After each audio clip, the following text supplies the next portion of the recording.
1. This happened a few years ago at a family restaurant I used to manage. A customer came in and said he had an order to pick up. The host remembered taking the order, she remembered receiving the food, and she remembered bagging it up. Yet when she went to go get the food, it was not there. I had been a manager for a few months, and one of the points of emphasis had been to fix numerous takeout problems we had encountered in the past. I obviously thought this was a step back to old habits. Maybe they gave the food to someone else. Maybe they gave 2 bags on accident, etc. The customer was irate. He raised his voice to the host, asking why there was an issue again with his food.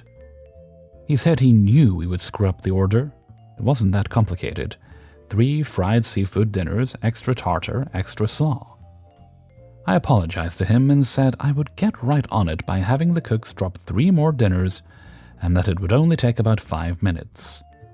As I was walking away, the host was incredulous about what could have happened. She was adamant that the food was there and that she did not give it to another customer. Something didn't feel right. So I popped downstairs to the office to look at the video. This motherfucker came into the store, peeked around to make sure no one was watching, took his order, popped outside, put it in his truck, and then came back inside and started yelling at a 17-year-old who was panicking trying to find his order. I ran back upstairs and said, "Still no sign of the order?" He shook his head, no. I said, "Are you sure it's not the one you took outside and put in your car?" He was stunned. He said we had not given him extra tartar or something last time he ordered, so in his mind, he thought this was justified. I told him to get me payment before I called the cops. He then gives me a card with a woman's name on it. No way am I running this credit card for some scumbag to potentially rip off another person. He says he can authorize it by calling his girlfriend. I say his credibility has been lost a long time ago. We are at a stalemate, so the cops come. It was a really small town. I tell them this story, get him barred from the premises.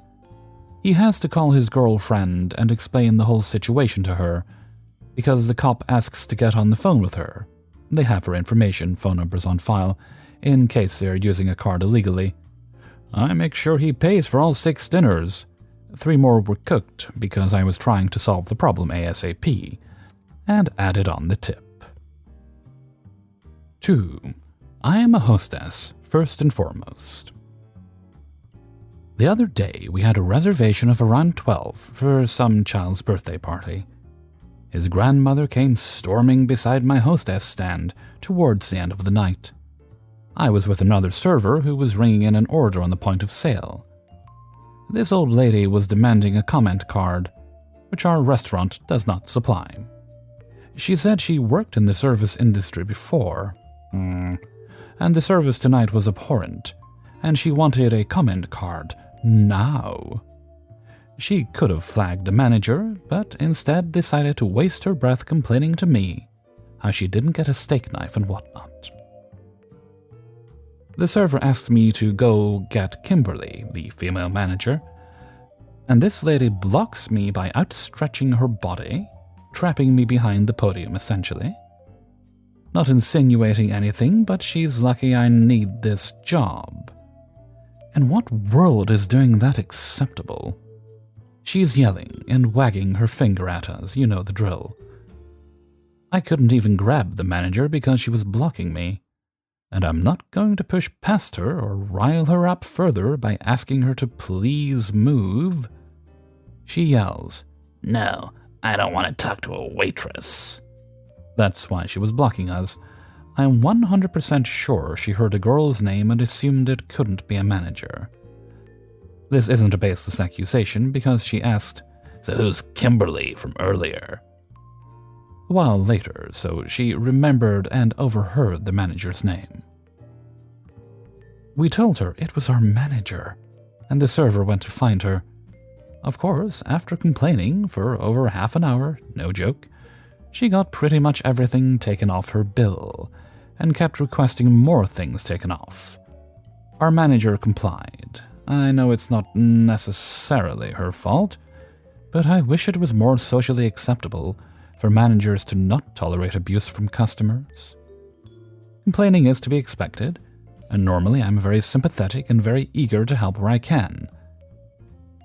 But I have never seen someone make a scene like this before. She said something along the lines of, "I hate having to complain and ruin my grandson's birthday." Well, you did, and you made the whole restaurant staff hate you. Even your daughters apologize for your actions. If she was treating me like that, I can't imagine how she was treating her poor server. I talked to the server who had the misfortune of serving them while they were both in the scullery, and she claims her tables in her section were bad-mouthing her, the server, amongst themselves all night. I don't think I've ever felt less human than when I started working here. 3. I work at a small, fine dining restaurant. Last week we were still packed by closing time, and I got this African-American couple, this is pertinent later, that came in. Now the husband looks absolutely miserable, and the wife, our entitled guest, is just radiating wealth and smugness. She wore a sweatshirt of a private liberal arts college, and had a huge rock on her ring finger and a thick diamond-plated ring on her right hand. The husband was in the night before at the bar and already knows what he wants, the burger with everything, then retreats into his phone. I was like, kinda weird to just immediately go into your phone and not wait till your wife is down, but okay. She started talking, and then it made sense. "So I really like fish. Do you have fish?" "Yes, salmon is our fish and paper." "So no other fish?" "No." "Okay, well, what about shellfish?" Mind you, the menu is in front of her, so I nicely point out the seafood items with my middle finger. Then she asks if we have a salad. I basically end up reading the whole menu to her. Finally got her order. Praise. After her app was dropped, it was not a salad, this woman makes a phone call. At the table. On speakerphone. I casually mentioned to my manager about it, so she, a goddess, does a walk around and then circles back around and politely asks the entitled guest if she could please take her call outside. She just ended the phone call and started eating her salmon. I'm doing my table touches and was bringing something to another table when the entitled guest was like, excuse me, yes, I need to talk to you. So after I quickly dropped dessert menus at the table behind them, I hesitated to ask what the problem was. "Do you have a cell phone rule?" "No." "Then why was I told I couldn't be on my phone?"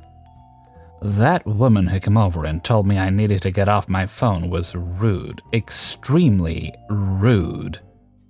"You know, I really want to talk to her." "Yes, I want to talk to her. Please get her for me."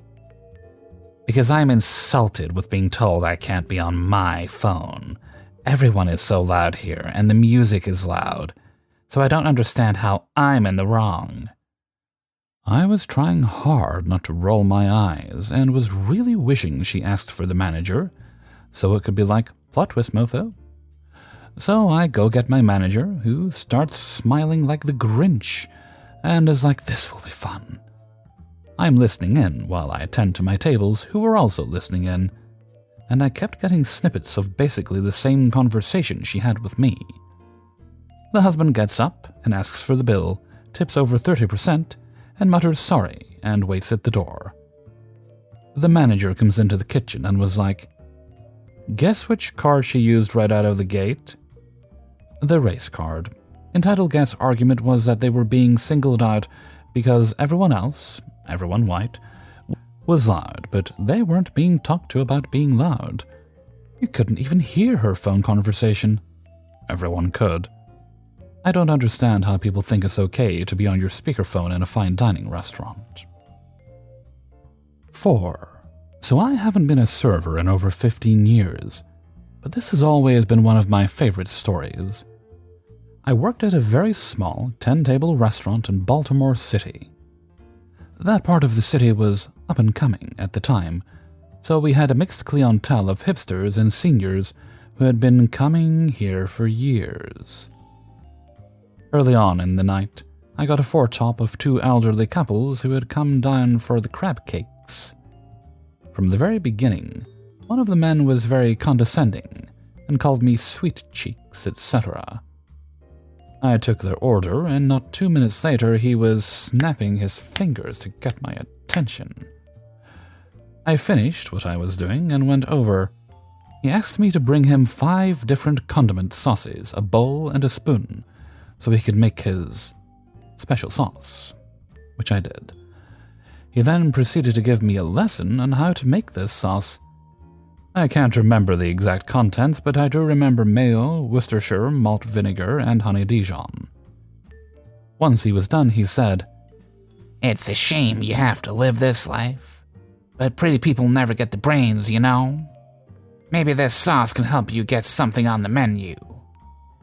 At this point, I had enough. I walked away.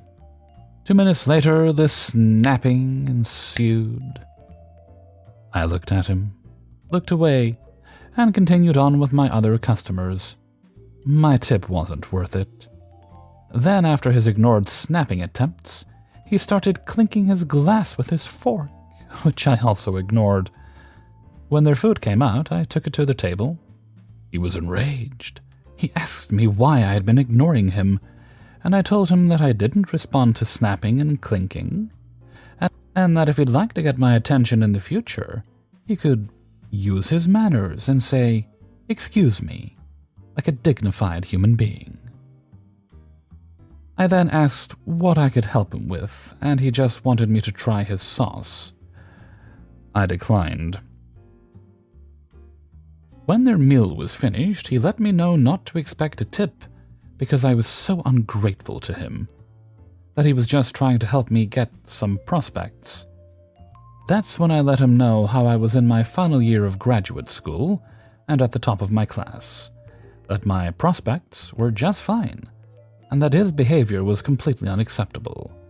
I told him he was rude, condescending, and ignorant, and that I hope his prospects in life improved with a bit of training in basic human manners. He stormed out and said he would be contacting the owner, who gave me her blessing in this, thankfully.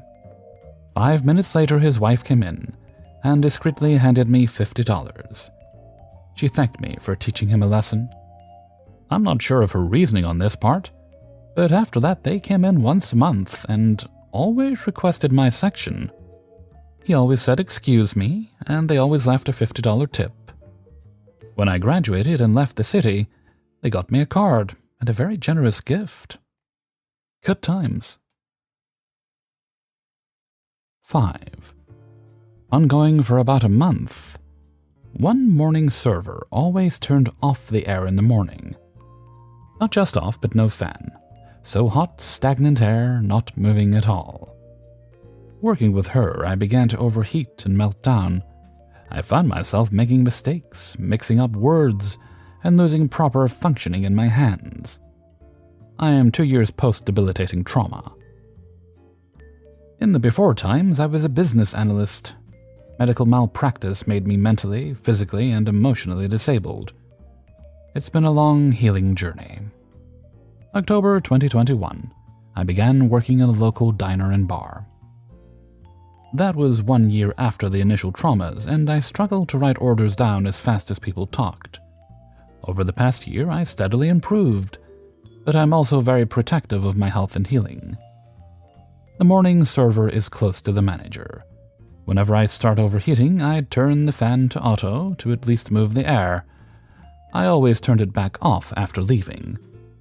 One day I come to work, and there's tape with a "don't touch" over the thermostat controls. Whatever, I figured I'd work arounds. Extra visits to the cooler or bathroom, smoke breaks, drinking gallons of water. Never touched the thermostat. I arrived to work one day to find it's encased in a locking plastic case and is off. Temps in dining get as hot as 85 degrees. My brain starts shorting out at 79. Never knew that before this debacle. I have asked repeatedly for a month to have at least the fan. Their excuse for locking it up is that the AC bill is too high. It's fucking November now, y'all. Today at work, trying to be respectful, when it reached 78, I messaged her asking her to please turn on at least the fan, as I've informed her multiple times at 79 I start to suffer visible deficiencies. Sent her another text with a pic when it hit 79 saying, please? And another pic with a plea when it hit 80. Nothing. I was left on red all day, she never spoke to me, and she never turned on the air. My replacement was due at 2. She came in crying she couldn't work for personal reasons. My boss asked if I could stay until the next shift started. I said no, that I'd been overheating for 2 hours and was really struggling to function. When this happens at work, the entire rest of my day is toast. I have to spend it doing 100% self-care unless I want to spiral. It's exhausting. Shortly after arriving home, she publishes next week's schedule, and she's taken away 4 of my 5 shifts. I've had the time to schedule for 9 months. This is purely punitive for speaking up. Do I have any rights here? Out of respect for the owner, with whom I have a good relationship, I'm going to contact him before taking it to OSHA. This entire thing is not systemic, but an acute and terrible reaction to stress the manager is experiencing in her life. She just lost her biodad. Last spring, she lost her stepdad, and ended up taking it out on the very employees trying to keep the doors open during a COVID outbreak. She micromanaged the fuck out of me and others. It got so bad she made a plea in the group chat back then, asking people to let her know how she could be better because the toxicity of the place was out of control. Like the boots-on-the-ground workers would band together against all odds and get it done. But then she'd come in, overanalyze the methods we found required to accomplish the impossible. I recognized it as her feeling the need to control something in her life. I offered her grace and understanding, and eventually it got better. When I heard her biodad passed, my first thought was, oh fuck, better buckle up again. Hey everybody, Hellfreezer here, and thank you very much for listening to Spinning Plates, episode 192. And thank you very much to everybody who allowed me to use their stories in this video. Now before you go, if you could please hit the like button and share the video around with friends and family members. Thank you kindly if you've already done so. Okay, we actually have a little birthday shout out to give today, and today's birthday shout out goes to Witchy Nicole. And her birthday is today, November 5th. That's actually Guy Fawkes Night in the UK. So if you happen to hear any explosions or anything in the background, just pretend they're in your honor. You can never predict when they're going to go off. As soon as they get their hands on fireworks, you know what? Nope. I'm going to show restraint this year and not go off on a tangent ranting about fireworks. I'm not a fan. Let's just leave it there. Anyway, Nicole is 46 years young. And, well, I hope you're having a great day. I mean, it's the weekend, and hopefully you're able to relax in the weekend, but, well, as is tradition on Channel Hellfreezer, I'm giving you permission to celebrate for the whole month. Just tell your employer I said it was okay. That if you're working that day, then you have to have it off because Hellfreezer said it was fine. I'm sure they'll understand. Or possibly wonder who that is. But regardless of what you're doing, please do make time to take care of yourself, to pamper yourself, do all the lovely things you like to do. Listen to your favorite music, nice warm bath with bubbles, whatever it is you happen to enjoy, and possibly some cake. But don't tell people I'm encouraging the eating of cake. I actually have a cake for the weekend and a cheesecake, kind of spoiling myself. But that being said, before we go, I'd like to sing happy birthday to you, if I may. Happy birthday to you. Happy birthday to you. Happy birthday, dear Nicole. Happy birthday to you. Well, I think I belted that one out, didn't I? I've occasionally been struggling to hit some of the higher notes when I've been singing Happy Birthday, due to just my throat having some occasional issues, as it will. The life of a voice actor, I guess. But no, I think that sounded pretty good there, if I do say so myself. I mean, I'll put myself down. I'll be the first to do it, but when I think I've done well, pats on back. They're rare, but pass on back. Okay. Now, before we go, I think we'll have a question of the day, and today's question is fireworks. As you heard me slightly grumbling about them earlier, do you think, or would you prefer, that they be available for personal usage, given what people do with them, or should it only be for official, organized displays that everyone can attend? We'll have a nice big event. You can go there. You can get some hot chocolate or tea, whatever, a cake, a snack, a sparkler. Make sure you don't hold it by the burny end. Yes, I did that when I was a child. And just watch a really cool display instead of letting them off yourself at every opportunity you get. I think you know what my feelings on the matter are, but that's just because some people are quite irresponsible with them. But other opinions are allowed, and please do let me know what yours are. I look forward to having a look in the comments below. And with that, I'm going to head off for now. So until next time, thank you very much for listening, and take very good care of yourself.